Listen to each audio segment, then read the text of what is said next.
Yeezy is pumping this month, I guess kind of making up for lost time. We've had slides, boots, quantums, and they're really not showing any sign of slowing down. Because they just dropped another Yeezy yesterday, which of course is what we're going to be taking a look at today. So let's get into it, guys. This is the Yeezy 700 MNVN Honey Flux.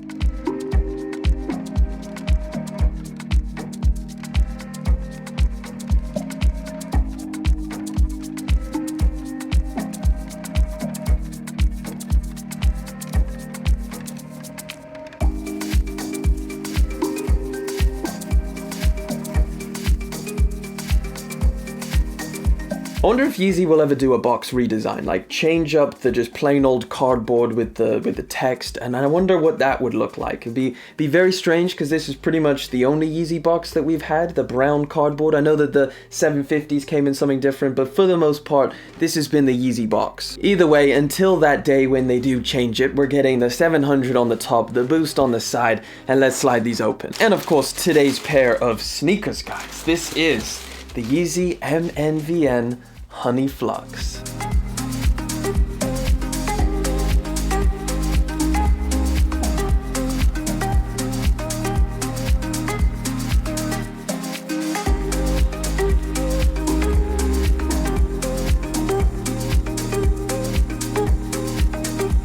I'm so glad that they finally decided to add the inner stuffing on this pair of shoes, because before they used to come out of the box just like flat, wrinkled, and it's a little bit of a mess.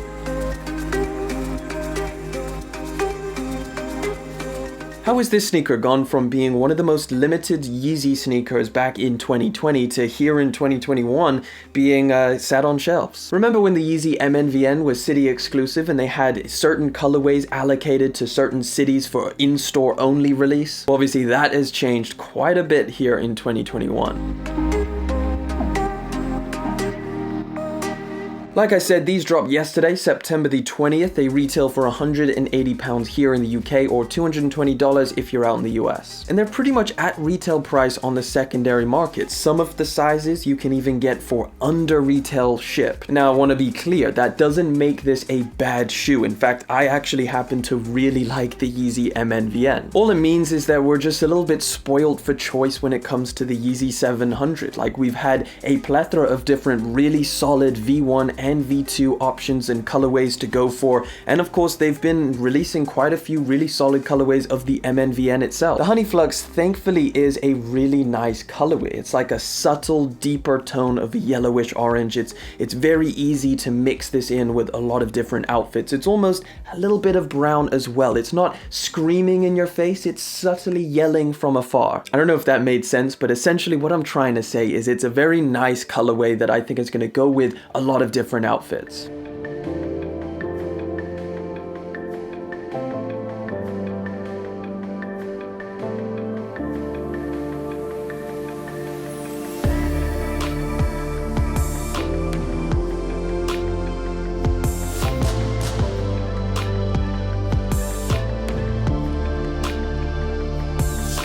The materials, on the other hand, are probably its weakest point. It has a completely kind of fabric or nylon upper, which a lot of people have said that they don't particularly like, especially when you put it up against some of the other Yeezy 700s, specifically the V1 and the V2. Those both come in premium leathers and suedes, and this one, when you put it side by side, is just not really something that matches up. Not to mention the fact that when it's not on your feet, it does have a really wrinkly and just odd look to it because, again, it's a fabric.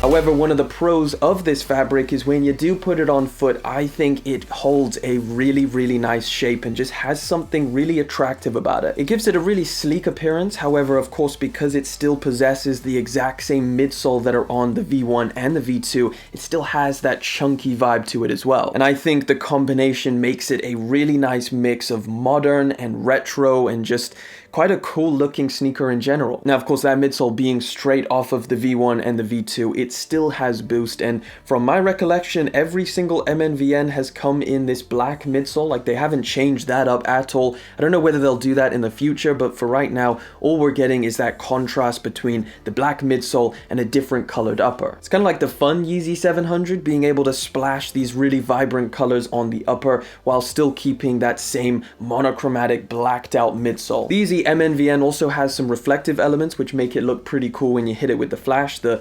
700 text, the two little elements at the front, around the back, and of course those oval shapes on the midsole. The laces on here are elasticated, very thick, and of course are looped, so the way you see it is the way you get it, of course, unless you cut it off, so there's no tying on this pair of sneakers. And that kind of brings us to the sizing of this Yeezy 700, because unlike the V1 and the V2 where I would go true to size, this one I definitely need to half size up.